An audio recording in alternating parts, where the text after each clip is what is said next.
they've come out now and said that President Kennedy was killed because he was going to release information on this. Yeah, that's what a lot of people say. That's a popular belief. Well, and what they did was, and the way it came up with this was supposedly there's a burn document that was found, I want to say like 6 or 7 years ago, and somebody turned it in to a MUFON group, and it talked about what is MUFON? MUFON is the Mutual UFO Network. Oh, okay. They were created in the early 90s to kind of be that group that really kind of investigates, hey, what's really going on with no agenda. They had no agenda. It was just really kind of find out what the truth was.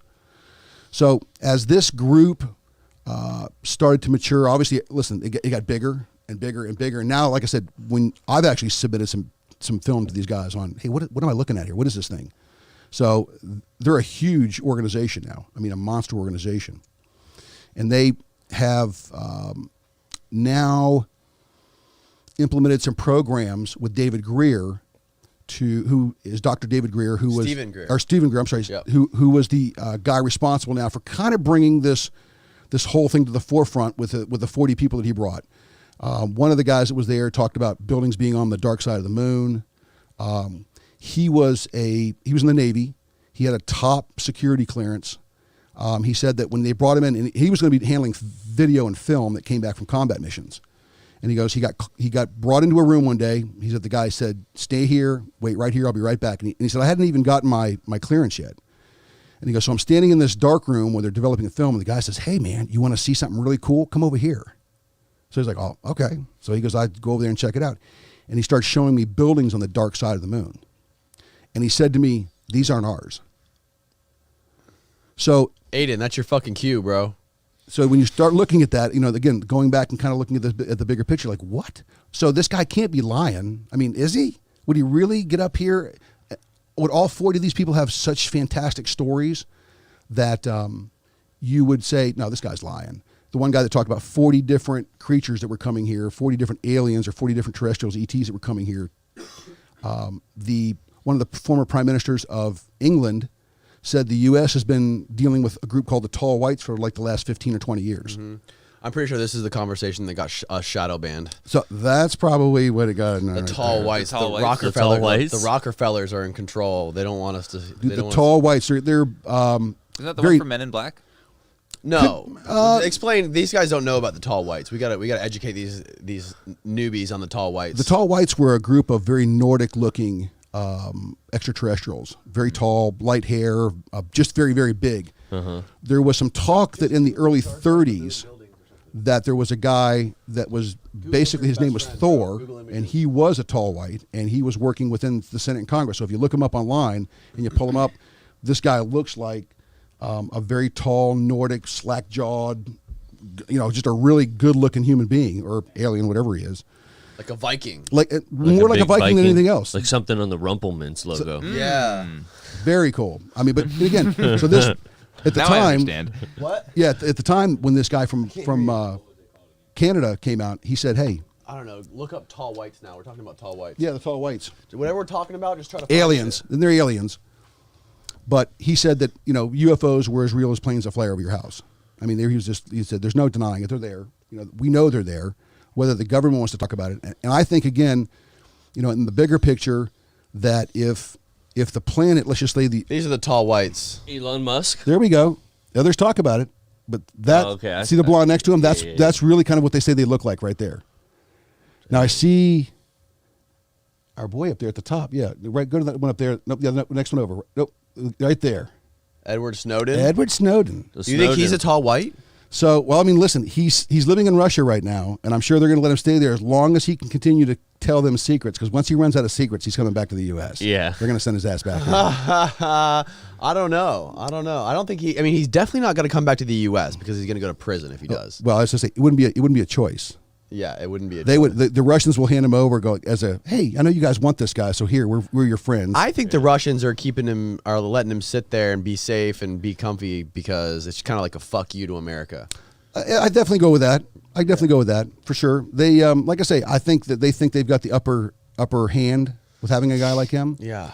So, I mean, I've listened to him talk. He's definitely a smart guy. Mm-hmm. He's definitely an intel guy for sure. Yeah. Is he playing the game? Probably. But somebody somewhere is dealing with, and I think this is how it works out. I think each country has found a UFO. And I think that each country is kind of doing what they do to develop that information as quickly as possible. And I think whoever's running the show is kind of watching that, trying to figure out, okay, who's my best student here? Who's really the smartest of all the groups? Do you think it's like an episode of Shark Tank where they're just like waiting for the best investment? I do. I think there's a couple things going on. And I think we talked about this last time. I think that when you go back and if you look at humanity and how many times we've been wiped off the planet, and you're back on the planet and then wiped off the planet again, and whether this is through natural selection or if it's through the Great Flood or if it's through some sort of virus or disease. Or meteor, whatever it was, would kill everybody off. And then all of a sudden, somehow the Earth would repopulate. And so today, there's more people on the planet today than ever recorded history. Why is that? And I think if you look at one thing that has changed more so than anything, it's the way that we develop and cast out from our cars all the carbon dioxide. The planet likes carbon dioxide. The trees like carbon dioxide. So I think that we became so good at that's really what they wanted. So I think we're kind of like a bacteria. I don't think it's the same way as if we see a bug on the ground, we kind of look at it and walk over it. I think they kind of do the same thing with us. And I think they monitor us though, to obviously see what the health of us is. You want the bacteria to keep doing what it's doing. And I think when you look at kind of the history of mankind, I mean, we live near the water, we overpopulate, we destroy everything. If you look at a good virus or a good, toe fungus, you get, and pretty soon all of a sudden the toe fungus has taken the nail off. And I think that's kind of what happens here. And I think so they start to watch that here recently in Egypt. Now, let me back up. About 40 years ago in the Sinai Desert, they found this green glass. And they couldn't really figure out where the green glass came from other than the guys who were head of our nuclear program here back in the States knew that when they set these bombs off in Vegas, in Nevada, that they, right near the center of where the blast was, the sand would melt and it would turn green. So they came back and started looking at the rocks and were like, well, I mean, check this out. They found one of the, on King Tut's coffin, they found this green beetle. And they couldn't figure out where this green beetle came from. Where did they get this stone from? And they said it's definitely from, find the green beetle. 4,000 degrees, what it takes to melt sand. So it's obviously a big event that takes place.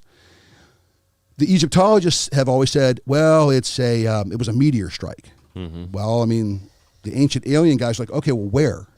Where did it hit? Well, the sands can cover up everything. They cover up pyramids. So they kind of had, okay, we'll take a back seat to this. 4 weeks ago, they found a carved picture of what looks like a bomb.